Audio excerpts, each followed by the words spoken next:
Hello friends green home cook and lifestyle channel तरफर पर आपनालोक सकलोके स्वागतम जनाइछु आरो আজি মই आपनालोकলৈ गाजৰৰ এটা সুন্দৰ সুইট ৰেচিপি লৈ আহিছো তেনে বলক আমি ভিডিওটোৰ মাজলৈ আগবাঢ়ো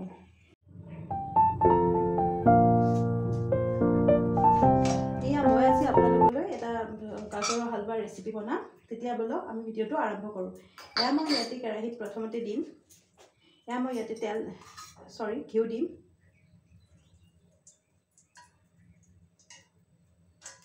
আৰু এয়া মই ঘিউ দিছো ঘিউ প্ৰায়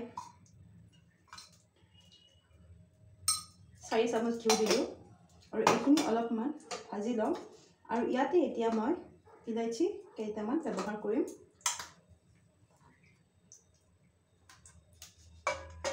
ইলাইচি কেইটামান দিম আৰু এইকেইটা আলমন্ড বাদাম আছে এইকেইটাও ইয়াতে দি দিলো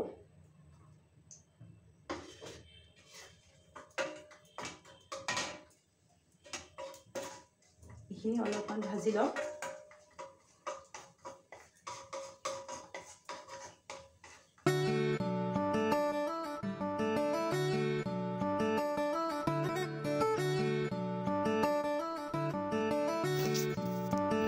মই এতিয়া ইয়াতে গাজৰ লৈছো আৰু এইখিনি এতিয়া মই ইয়াতে ঢালি দিম আৰু এই গাজৰখিনি মই মিক্সিত পিছি লৈছিলো আৰু এতিয়া ইয়াতে মই ধুনিয়াকে এইখিনি গাজৰ ঢালি দিম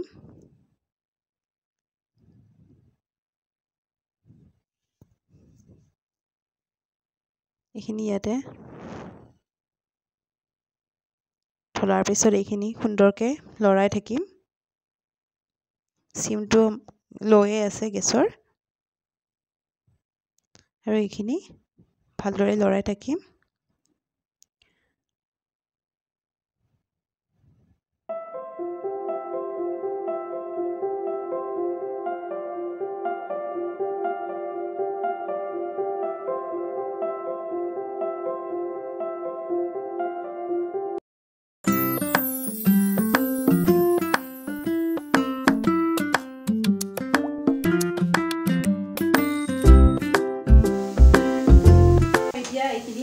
आधा भाजी आसो और इतिया याते मैं चेनी दी दिम मैं याते प्राय एबाटी नहा आधा बाटी हम आधा बाटी चेनी लैसो आपनालोके आपनालोकर स्वाद अनुसरि दिब यदि आपनालोके मिठा खाइ बेছি ভাল পায় তেতিয়াহলে অলপমান বেছিকে দিব অলপকে দিছো এখিনি এনেকে ভাজি থাকিব লাগিব অলপমান ভাজুতে অলপ সময় লাগিব আৰু যিমান মানে ভাজিব সিমানে আপোনাৰ स्वादটো বেছি বাঢ়ি যাব গাজৰৰ মানে स्वादটো বেছি বাঢ়ি যাব আৰু হালৱাখন খাবলৈ ধুনীয়া হ'ব তো এনেকে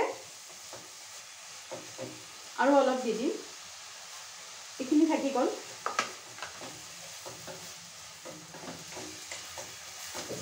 গেছৰ চিমটো লয়ে হৈ আছে আৰু এতিয়া এনেকে ভাজি চেনিখিনি আৰু গাজৰখিনি একেলগে মিলি যাব আৰু ইয়াতে ইয়াৰ পৰা পানী ওলাব আৰু এনেকে আমি ভাজি থাকিম प्राय और 5 मिनिट मान एनेके भाजी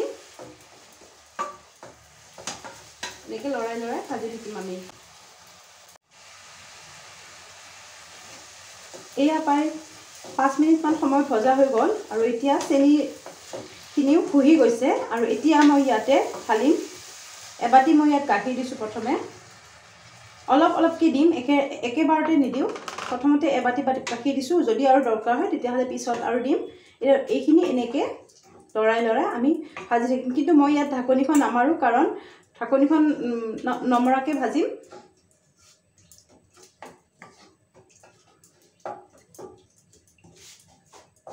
এনেকে এতিয়া এইখিনি এনেকে অলপমান সিজিবলৈ দিম আৰু এইখিনি সময়ত মই ইয়াতে কাজুখিনিও দি দিলো কাজু মই এনেকে সৰু সৰুকে পিস কৰি লৈছো 10-12টা মান কাজু আছে ইয়াত এইকেটা মই সৰুকে খুন্দি হেনেকে পিস কৰি এনেকে লৈছো আৰু ইয়াতে মিহলাই দিলো আৰু এতিয়া এইখিনি আমি উতলিবলৈ দিম এয়া फ्रेंड्स এতিয়া আধা গাখীৰখিনি দিয়াৰ পিছত আধা খুহিছে আৰু এতিয়া আৰু অলপ ভাজি লম লৈ কিনে এবাৰ অকনমান সময়ৰ কাৰণে ঢাকনিখন মাৰি দিম যাতে আৰু অলপ সোনকালে সিজি যায় এখন মই এতিয়া ঢাকনিখন মাৰি দিছো আৰু এতিয়া আৰু অলপমান সিজিব দিম আৰু গেছৰ সিমটো একেবাৰে লয়ে হৈ আছে আৰু লতে আমি এখন ধুনিয়াকে সিজিব দিম প্ৰায় 5 মিনিট 10 মিনিটমান সিজিব দিম। এয়া ফ্ৰেণ্ডছ, এতিয়া 10 মিনিট পাৰ হৈ গ'ল আৰু এতিয়া মই ঢাকনিখন দাঙি চাইছোঁ আৰু এতিয়া গাখীৰখিনি শুহি গৈছে ইয়াতে। আৰু এতিয়া মই ইয়াতে লাষ্ট এটা ইনগ্ৰিডিয়েণ্ট আছে, সেইটো মই ইয়াত ব্যৱহাৰ কৰিম। ইয়াতে মই এতিয়া প্ৰায় মিল্ক পাউডাৰ দিছোঁ, এভৰিডে মিল্ক পাউডাৰ দিছোঁ। ইয়াতে 1 চামুচ 2 চামুচ আৰু 3 চামুচ দিম।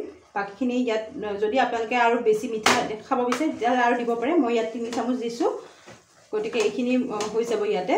আৰু এইখিনি এনেকৈ মিহলাই দিম। মিহলাই আৰু ইয়াতে 10 মিনিট আৰু এনেকৈ ভাজি থাকিম। এইবাৰ ঢাকনি নামাৰোঁ, এইবাৰ এনেকৈ মানে ঢাকোন নমৰাকৈ এনেকৈ ভাজি থাকিম। আৰু অলপমান শুহিব লাগিব, মানে গাখীৰখিনি আৰু অলপমান শুহিব লাগিব। এয়া আমাৰ এতিয়া এইখিনি শুহি গৈছে, গাখীৰখিনিও ইয়াত ধুনীয়াকৈ শুহি গ'ল। আৰু এতিয়া লাষ্ট মই ইয়াতে আৰু 1 চামুচ ঘিউ দি দিম, 1 চামুচ দিম আৰু ইয়াতকৈ বেছি নিদিওঁ। যদি আপোনালোকে বিচাৰি দিব পাৰে, কিন্তু মই আৰু 1 চামুচেই দিলোঁ, কাৰণ আগতেও মই 4 চামুচ ব্যৱহাৰ কৰিছিলোঁ। গতিকে বেছি ঘিউটো নবনালেও কোনো কথা নাই, অলপ কম হ'লেও কেতিয়াবা চলি যাব। গতিকে এইখিনি আৰু অলপমান 2-3 মিনিট সময় ভাজিম, তাৰপাছত আমি গেছ ষ্টভটো অফ কৰি দিম। এয়া চাওক ফ্ৰেণ্ডছ, মই এতিয়া গাজৰৰ হালোৱাখিনি এতিয়া নমাই ল'লোঁ ইয়াতে। আৰু এতিয়া দেখিবলৈ চাওক ইমান ধুনীয়া হৈছে। ৰেচিপিটো চাই ভাল পাইছে তেতিয়াহ'লে মোৰ চেনেলটোক ছাবস্ক্ৰাইব, লাইক লগতে শ্বেয়াৰ কৰি দিব। তেন্তে আজিলৈ আপোনালোকৰ পৰা বিদায় মাগিছোঁ। ধন্যবাদ।